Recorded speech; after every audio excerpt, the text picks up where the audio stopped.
Bonjour à tous et bienvenue dans ce décryptage. Aujourd'hui, on s'attaque à un environnement qui ne pardonne absolument pas, le marché hyper compétitif du référencement à Paris. En se basant sur une analyse poussée des 100 meilleures positions sur les moteurs de recherche dans la capitale, on va décortiquer ensemble les stratégies qui vont tout simplement dominer en 2026. L'objectif, il est très simple. On prend des données complexes et on les transforme en un plan d'action hyper clair pour comprendre la mécanique de la visibilité de demain. Mais juste avant de rentrer dans les détails, il faut vraiment qu'on s'arrête sur ce chiffre qui donne littéralement le vertige, 97%. C'est la proportion colossale des clics qui se font uniquement sur la toute première page de Google. Et quand on sait que Paris est le premier pôle économique de France, avec une densité exceptionnelle d'entreprises dans la tech, l'immobilier, la santé ou le juridique, les enjeux sont gigantesques. Ne pas figurer sur cette première page, c'est être invisible. En fait, se faire une place dans ce top 10, c'est presque aussi difficile que de trouver un appartement abordable dans le Marais. Allez, c'est parti, on plonge là-dedans. Voici notre feuille de route en 6 étapes. On va commencer par le nouveau paysage parisien, puis l'anatomie des sites performants. Ensuite, on verra l'impact de l'IA, les tendances 2026 avec l'écologie et le SEO, les stratégies d'action par profil professionnel, et on finira par les grands gagnants et perdants de cette évolution. On passe donc tout de suite à notre première partie, le nouveau paysage parisien et comment il faut redéfinir les règles du jeu pour ce hub économique majeur. Pendant longtemps, la règle, elle était d'une simplicité désarmante. Il suffisait de plaire à Google.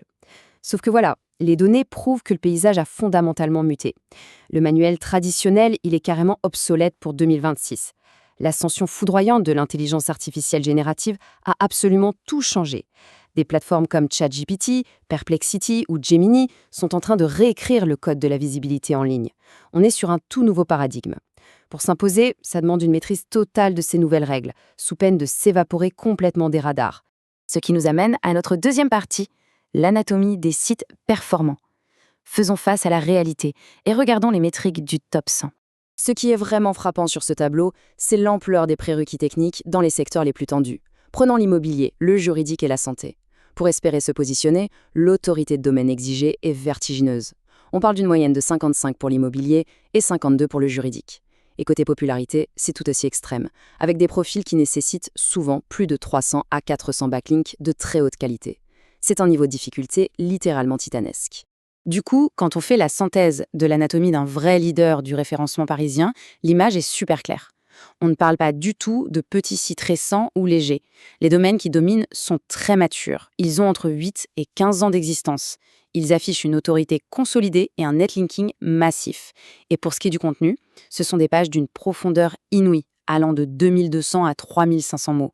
Bref, c'est le fruit d'un investissement de très longue haleine. Passons maintenant à la phase de rupture avec notre troisième partie, l'impact de l'IA et cette fameuse révolution algorithmique. Fini les données historiques, place au futur de la recherche.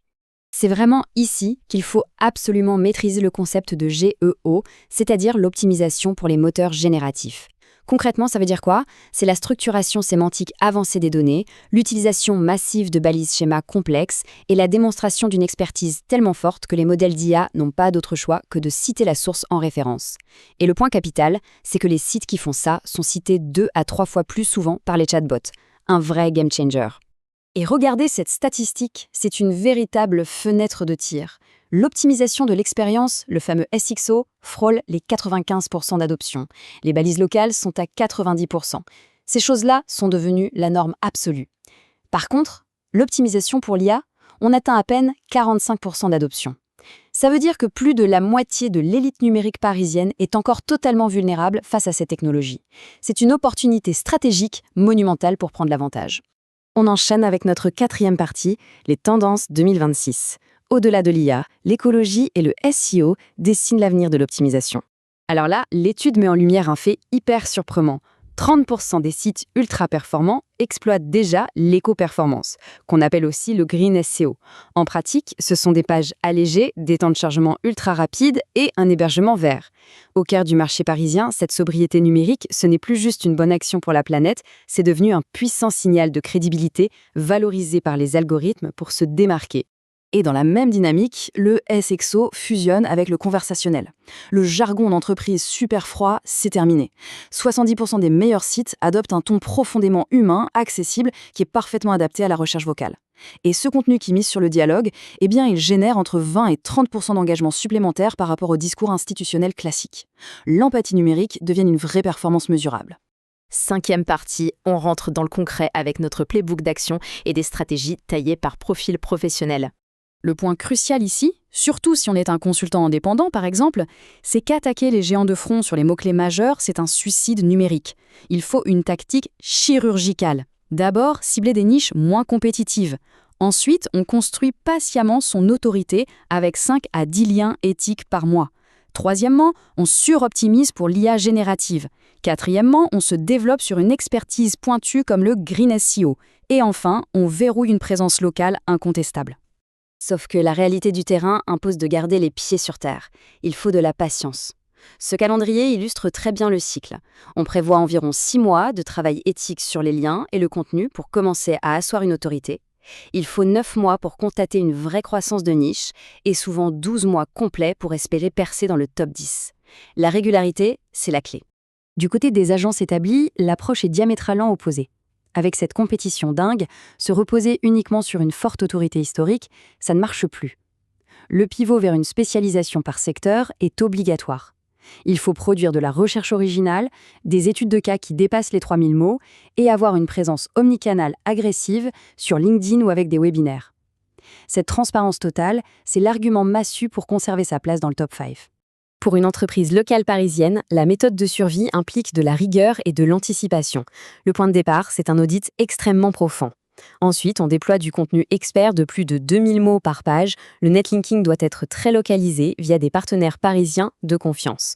Il faut aussi absolument intégrer ses propres données pour nourrir l'IA, tout en maintenant un budget mensuel constant pour assurer la régularité des actions.